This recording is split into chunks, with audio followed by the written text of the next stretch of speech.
औज़ुबिल्लाहिमिनश्शैतानिर्रजीम बिस्मिल्लाहिर्रहमानिर्रहीम। मैं और राना शकील रहमान FBN पर खुश आमदीद। नाज़रीन, आज आपके साथ मैं एक तज़िया पेश करूँगा। अपने नाज़रीन के साथ एक तज़िया जो शेयर करने लगा हूँ, उसका टॉपिक है दुनिया हमें किस नज़र से देखती है।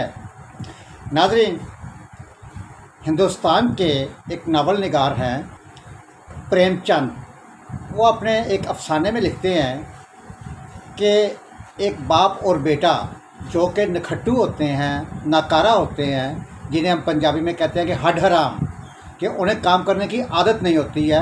वो मांग तांग कर गुजारा करते हैं, छोटी मोटी कोई चोरी चकारी करके गुजारा करते हैं। मतलब कि उन्होंने दे पैरों दे विच गिट्टियां दे विच हड हरामी बड़ी हुई है।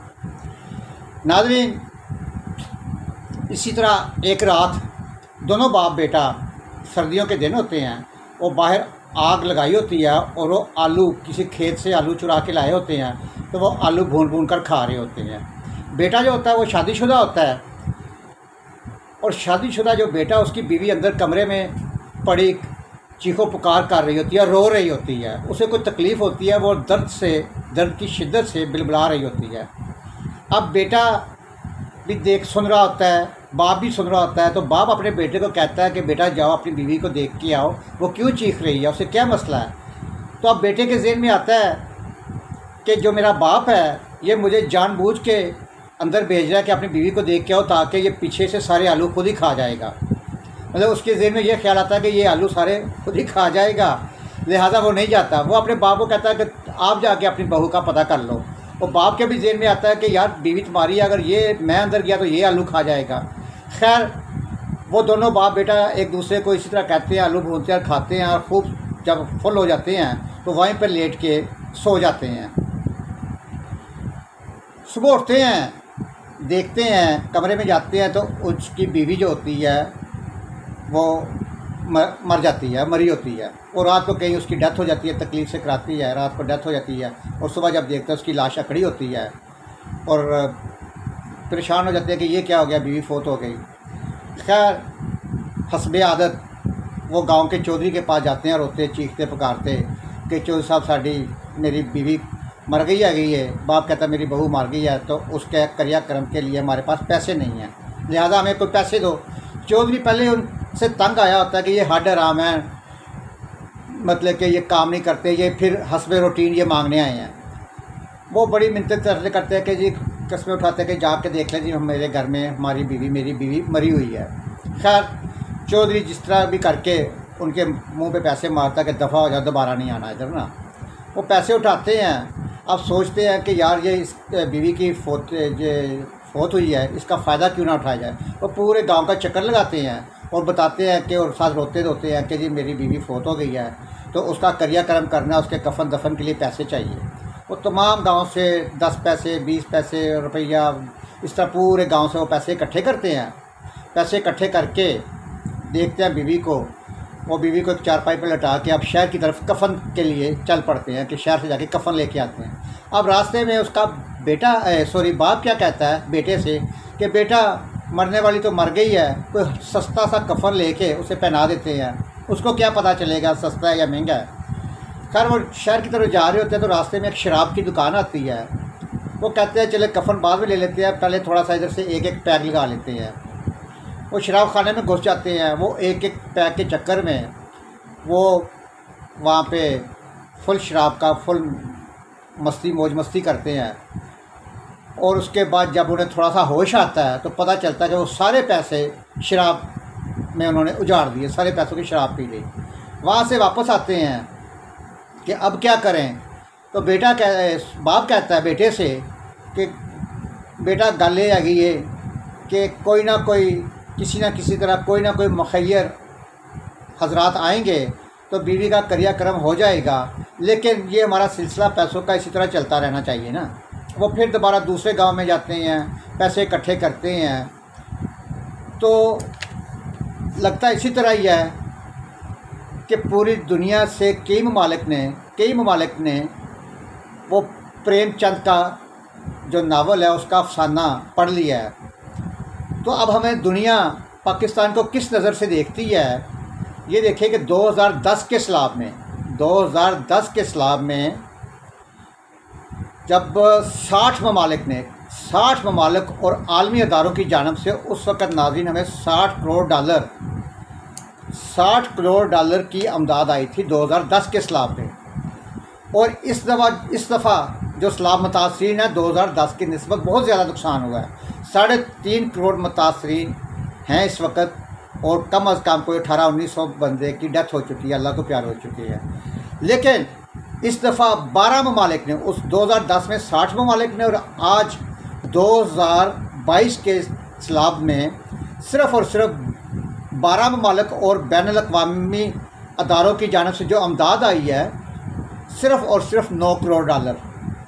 उस वक़्त कितनी आई थी? 60 करोड़ डॉलर, और इस दफ़ा आई है 9 करोड़ डॉलर, और जिसमें अमेरिका की 5 करोड़ की अमदाद अमेरिका की शामिल है। और उस वक़्त सिर्फ़ और सिर्फ अमेरिका की तरफ से उस वक़्त मेरी फ़िगर गलत हो गई, सॉरी नाज़रीन, उस वक़्त आई थी 2010 में आई थी 4 अरब डॉलर, सॉरी माज़रत के साथ, कि जो उस वक़्त आई थी 4 अरब डॉलर आई थी 2010 में। और इस सैलाब में इस दफ़ा 9 करोड़ डॉलर की इमदाद आई है 12 ममालिक से, और उस वक़्त 60 करोड़ डॉलर सिर्फ अमेरिका ने दिया था। सिर्फ़ और सिर्फ अमेरिका ने 60 करोड़ डॉलर दिए थे 2010 में, और टोटल इमदाद उस वक़्त आई थी 4 अरब डॉलर। और इस दफ़ा बैनुल-अक़वामी जो ममालिक हैं, दूसरे ममालिक बैनुल-अक़वामी अदारों और 12 मुल्कों की जानब से सिर्फ 9 करोड़ डॉलर, और अमेरिका की तरफ से सिर्फ 5 करोड़ डॉलर इमदाद मिली है। मतलब कि दुनिया हमें इस नज़र से देखती है कि ये यार इनकी इमदाद कर के दे के कि 2010 में जब इमदाद आई 4 अरब डॉलर की इमदाद, वो कहाँ गई, कहाँ लगी इनके पास?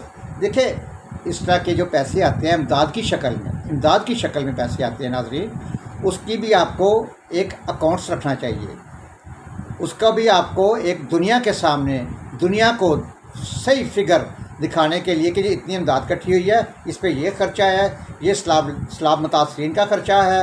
मतलब कि जो है वो पूरा इसका एक पूरा एक सिस्टम होता है और होना चाहिए। लेकिन हमारे यहाँ सिर्फ अमदाद तो आ गई है, वो कहाँ खर्च हुई है, किस जगह खर्च हुई है, असल जगह पे खर्च हुई है या उसमें करप्शन हुई है, कोई पता नहीं है।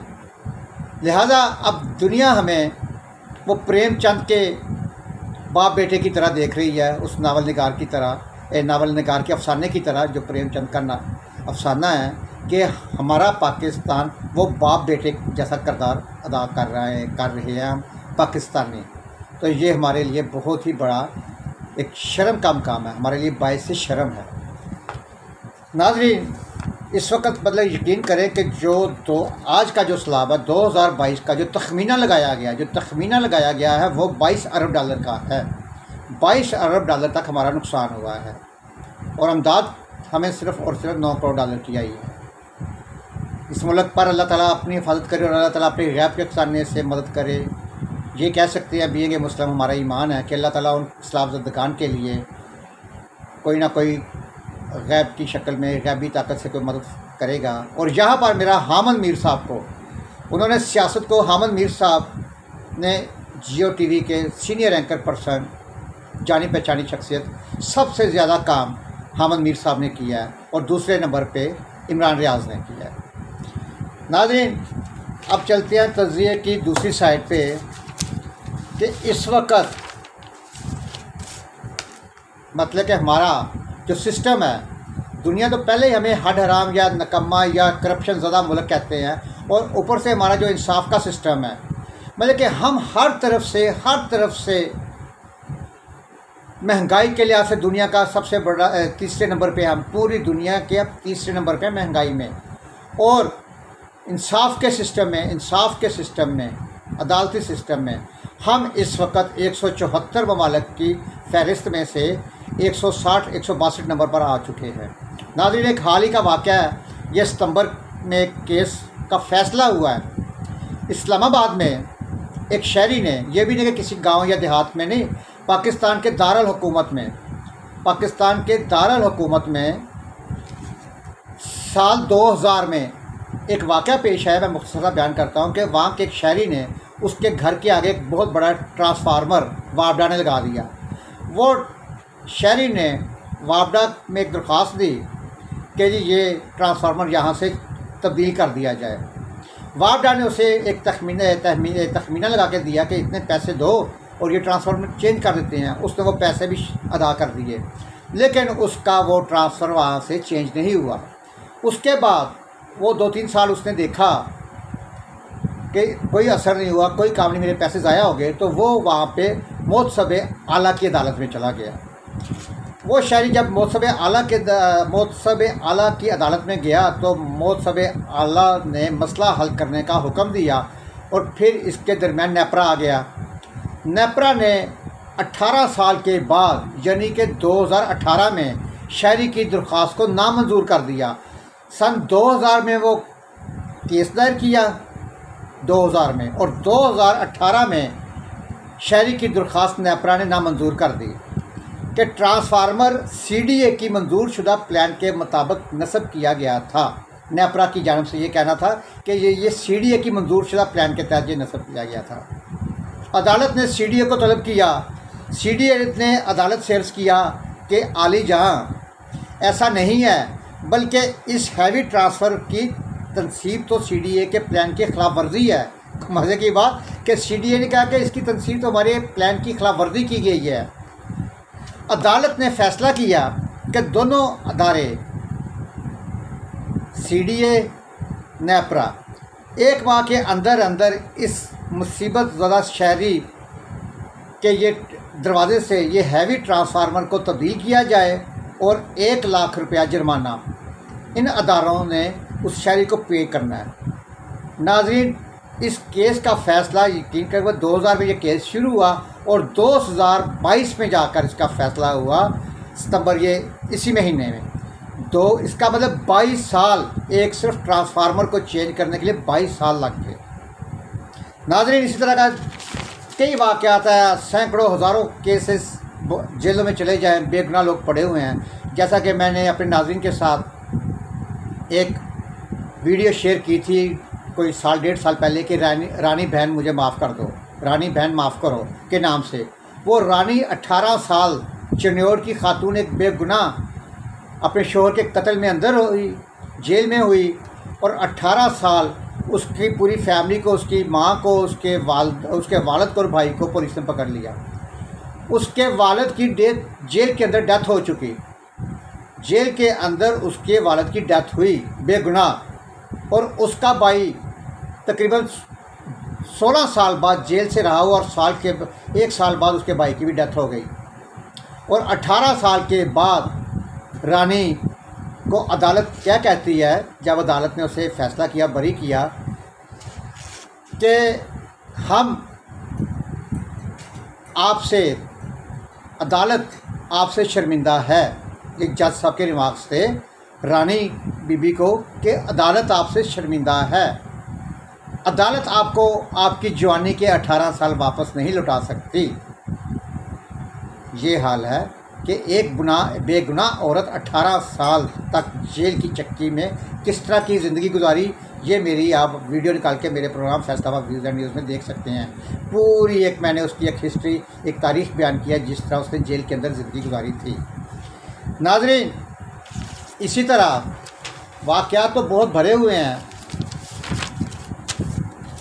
कि हमारी जेलों में इस वक्त सैकड़ों हज़ारों बेगुनाह लोगों से भरे हुए हैं। इस तरह का एक और वाक़या, डिस्ट्रिक्ट जेल विहाड़ी की मौत की काल कोठरी में एक कैद मुजरम चौधरी मोहम्मद अनवर कैद तन्हाई की ज़िंदगी काट रहा था। ये अनवर की ज़िंदगी के आखिरी दिन थे। चंद घंटों बाद उसे फांसी दी जानी थी। उसके अपने ख़ानदान से आखिरी मुलाकात हो चुकी थी। जेल डॉक्टर ने फांसी के फंदे के लिए तैयारी के लिए चौधरी अनवर के गले का साइज़, उसके कद का नाप, ये फांसी से पहले सारी चीज़ें होती हैं, ले चुके थे कि ज़िंदगी के आखिरी मराहल में इनकी आंखों के सामने वो चौधरी, जिसे जस्ट चंद मिनट बाद फांसी देनी है, वो उसकी ज़िंदगी के आखिरी जो लम्हात थे, अपनी पूरी ज़िंदगी की एक फ़िल्म चल रही थी कि किस तरह मैं बेगुनाह फंसा हूँ, किस तरह मुझे बेगुनाह फंसाया गया है। लेकिन ऐन लम्हे फांसी के टाइम एक बंदा पहुँचता है कि जनाब हाई कोर्ट में अनवर की फांसी की अपील समाअत के लिए मंजूर हो चुकी है, लिहाजा फांसी रोक दी गई। मैं कहता हूँ ये भी उसके लिए अल्लाह ताला ने कोई गैब से मदद फरमाई थी। इस तरह गैब से मदद से आती हैं। और उसके बाद सुप्रीम कोर्ट ने मोहम्मद अनवर की रहाई का कुछ अर्से बाद हाई कोर्ट में समाअत हुई। हाई कोर्ट के बाद फिर सुप्रीम कोर्ट में केस चला गया और तकरीबन वो कोई 24-25 साल बाद सुप्रीम कोर्ट से रिहाई का हुक्म मिला नाज़रीन। और वो 28 सालों के बाद जेल की सलाखों से पीछे गुजारने के बाद, जेल की सलाखों के पीछे गुजारने का 28 साल बाद वो जेल से बाहर आया।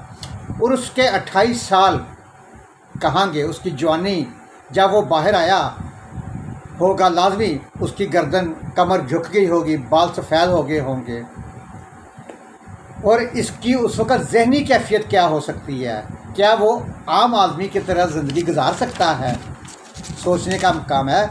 और ये हमारे सिस्टम के लिए एक बड़ा सोचने का काम है कि वो आइंदा आने वाली ज़िंदगी किस तरह गुजारेगा। आम आदमी की तरह ज़िंदगी गुजार सकता है? एक सवालिया निशान है हमारे लिए। और बात यहीं ख़त्म नहीं होती, बल्कि वतन अज़ीज़ ऐसे हज़ारों वाक़यात से मैं बार बार ये कह रहा हूँ कि भरा हुआ सैकड़ों कैदी। मज़े की बात देखिए सिस्टम में कि 18-20 साल बाद जब बेगुनाह कैदियों को रिहाई मिलती है हाई कोर्ट या सुप्रीम कोर्ट से, और जब रिहाई का परवाना जेल में जाता है, तो इसी तरह का ये वाक़या कि सज़ाए मौत पाने वाला सैयद रसूल कि लाहौर हाई कोर्ट से बर्बियत का फ़ैसला आने के बाद ये इंकशाफ हुआ कि बरी होने वाले मुल्ज़िम को 2 साल पहले ही इसी टेंशन से, इसी स्ट्रेस से उसकी डेथ हो जाती है। ये सैयद रसूल है, लाहौर की हाई कोर्ट से उसे अपना फ़ैसला आया और वो बरी हुआ। लेकिन बरी होने वो मौत से ही बरी हो चुका था, मौत की ज़िंदगी से बरी हो चुका था, ज़िंदगी से बरी हो चुका था कि उसकी मौत का फ़ैसला उस वक़्त आया। तो ये हाल है नाज़रीन हमारे इंसाफ का, हमारे सिस्टम का। मतलब कि दुनिया हमें किस नज़र से देखती है कि पाकिस्तान 30-30 सालों से मुल्क तरक्की कर गया। खान साहब देते हैं मिसालें इंडोनेशिया, मलेशिया, बांग्लादेश, इंडिया की। लेकिन हम 75 साल के बाद भी हमारा कोई एक अदारा, कोई एक सिस्टम भी चेंज नहीं हो सका। नाज़रीन, द इकानोमिस्ट की रिपोर्ट के मुताबिक इस वक्त महंगाई के लिहाज से, द इकानोमिस्ट की ये रिपोर्ट है, प्राइम मिनिस्टर साहब इसहाक डार साहब, वेलकम टू पाकिस्तान, कि इस वक्त पाकिस्तान दुनिया का तीसरा बड़ा मुल्क है महंगाई के लिहाज से। करप्शन, गुर्बत, अखलाकियात, हम कहाँ से कहाँ चले गए हैं। नाज़रीन, यकीन करें जब ये सोचते हैं, अपनी तो ज़िंदगी हम लोग गुजार चुके हैं, हम आने वाली नस्लों, जो हमारी आने वाली नस्लें हैं, वो किस तरह ज़िंदगी गुजारेंगे। यकीन करें यही सोच कर हम लोग दिन रात इसी स्ट्रेस में, इसी टेंशन में हम लोग की ज़िंदगी गुजर रही है। इस प्रोग्राम के साथ इजाज़त दीजिए। अल्लाह हाफ़िज़।